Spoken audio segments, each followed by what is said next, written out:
Ya, karena kalau kita bicara tentang sapi, ya, tapi sebelum kita bicara tentang untuk siapa yang diuntungkan, mestinya kita juga harus jujur dulu ketika bicara tentang sapi itu. Kita bicara substansi atau kita bicara tentang hal-hal yang sifatnya normatif saja.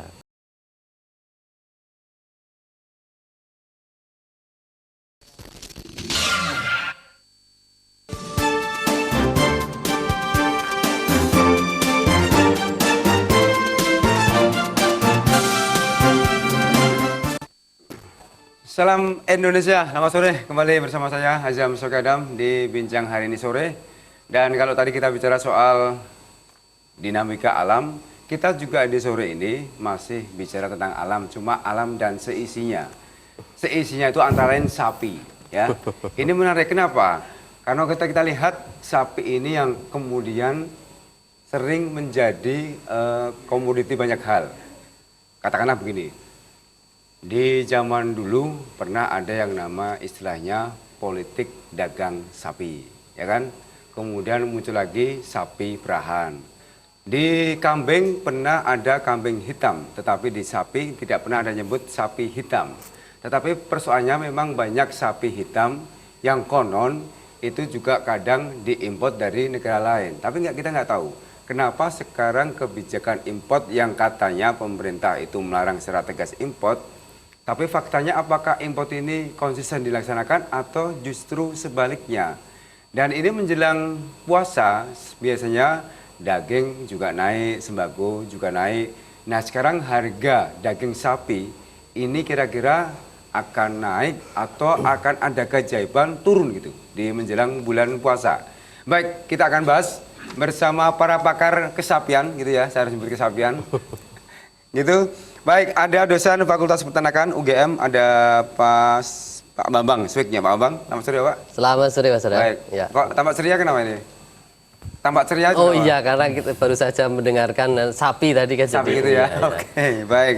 Dan yang kedua, betul juga sekarang ada namanya pengusaha persapian ya, bukan pengusaha sapi, bukan pengusaha ternak sapi, tapi istilah baru ini saya menganggap pengusaha persapian. Ada Mas Ilham Ahmad. Assalamualaikum, selamat sore Mas Ilham. Waalaikumsalam, selamat sore Mas Adam. Baik, ini sapi menarik ya. Mudah-mudahan tidak ada lagi politik sapi yang pernah menimpa salah satu partai di Indonesia ya. Dan kita ingin lihat konkretnya sebagai apa.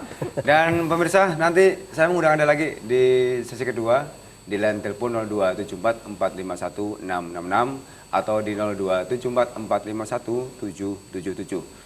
Syukur Anda menginformasikan kepada kami, kepada pemirsa, itu tentang harga terkini mengenai harga daging sapi. Kira-kira berapa sekarang pergerakannya, berapa persen? Mudah-mudahan akan dibahas oleh dosen kita dari UGM, ada Mas Bambang, dan ada pengamat, juga pengusaha persapian, ada Mas Ilham. Ini yang pertama sebaiknya, saya langsung ke pengusaha dulu deh. Mas Ilham, pengusaha ini. Sudah berapa lama nih, Mas, pengusaha sapi, Mas? Kalau berkecimpung di sapi ya sekitar tahun 82 Mas. 82 ya? Ya. Artinya ketika ada politik dan sapi udah biasa mendengar gitu ya?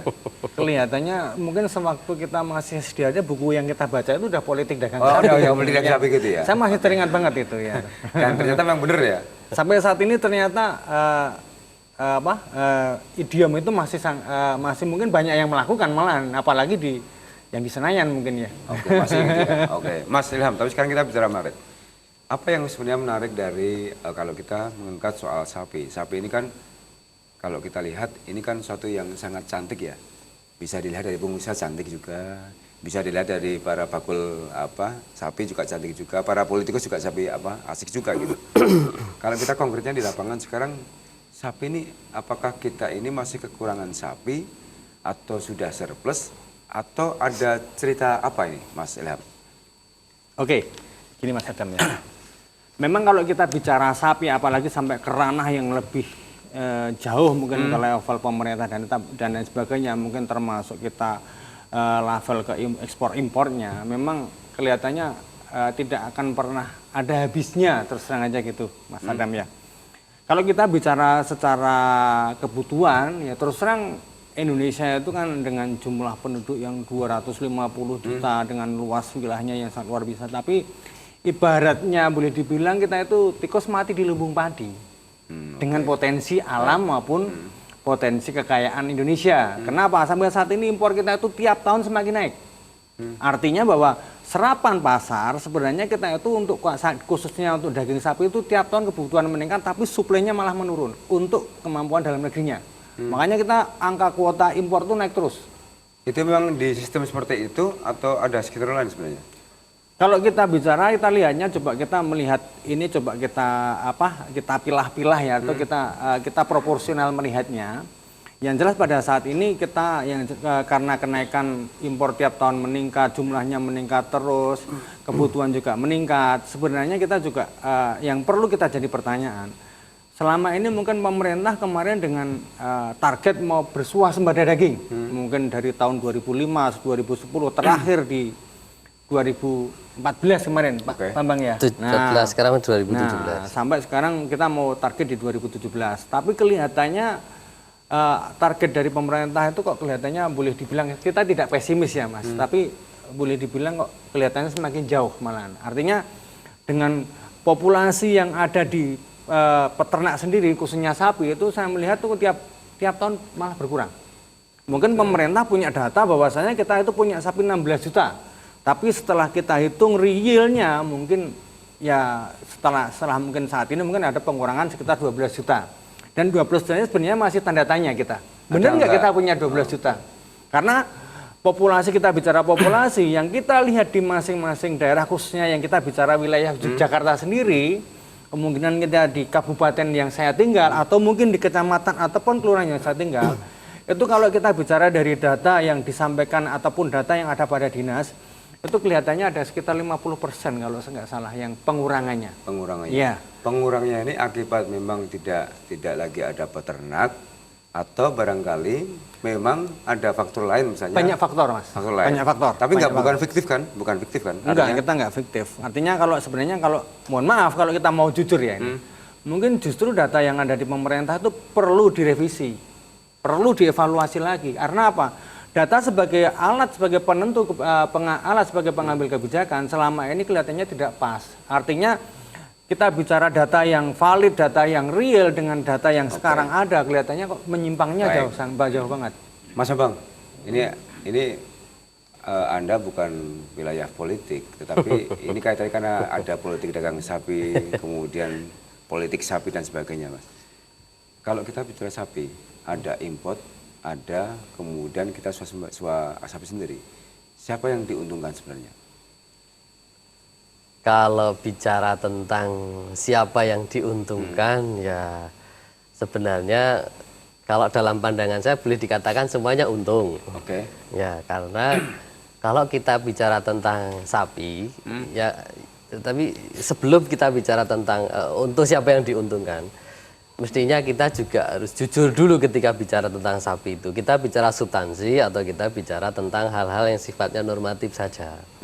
Karena aslinya memang Indonesia butuh sapi. Karena kalau kita juga tidak impor sapi, nanti sapinya habis. Petani rugi juga kan gitu. Tetapi kalau impornya kebanyakan, nanti petani anjlok sapinya rugi juga. Nah, tapi yang jelas memang di mana-mana pedagang itu selalu menjadi yang tidak pernah rugi. Kira-kira begitulah bahasanya. Saya punya data itu. Yang tidak pernah rugi itu ada di level berapa sekarang? Termasuk Mas Ilham kan? Gitu? Atau di bawah Mas Ilham atau di atas Mas Ilham gitu?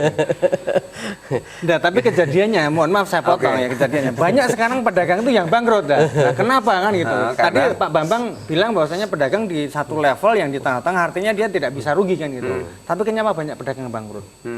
Artinya berarti di situ ada yang miss juga. Nah, berkait mungkin ada salah satu faktor, mungkin berkait satu. Tadi Pak Bambang bilang bahwasanya kita itu bilang suka tidak suka. Kalau memang kita pemerintah itu misalnya dalam hal ini mau impor sapi, oke lah kita impor. Dan itu memang harus kalau kondisi sekarang. Yang pertama. Yang kedua juga kita tidak bisa sifatnya terus kita mungkin secara digeneralisasi atau digebiawi itu tidak bisa. Coba kita menghitungnya parsial. Sebenarnya posisi peternak kita itu seperti apa toh? Misalnya kita harus paham, harus kita telaah lebih dalam gitu loh. Karena apa, selama ini mungkin peternak kita dengan kondisi peternak yang mungkin secara skala pemeliharaan 1-2 ekor. Yang kedua mungkin sistem ataupun cara ataupun teknologi yang diterapkan masih tradisional. Artinya seandainya Mas Adam itu sebagai peternak mungkin ilmu yang diterapkan masih ilmu nenek moyang dulu kan gitu. Nah itu tidak pernah ada kan. Nah, sekarang padahal beliau ini ya mohon maaf ini beliau itu Pak Bambang ini kan paling tidak dia seorang akademisi. Gimana ya perannya kita agar peternak kita itu sejahtera meningkatkan ilmu dan teknologinya kan gitu. Kalau perlu lihat data, saya punya datanya. Oke. Kalau kita bicara sapi, kan ada ini kita seakan-akan bicara tentang sapi pemproduksi daging ya. Tapi kan ada juga sapi susu dan sebagainya. Nah kalau kemudian ada sapi diproduksi untuk daging, siapa yang sebenarnya mengkonsumsi paling banyak di Indonesia ini? Apakah ada golongan menengah ke bawah yang kemudian katakanlah dalam 1 bulan butuhnya berapa, kebutuhannya berapa kilogram dan sebagainya? Mas Bambang punya datanya. Kami kembali sesaat lagi.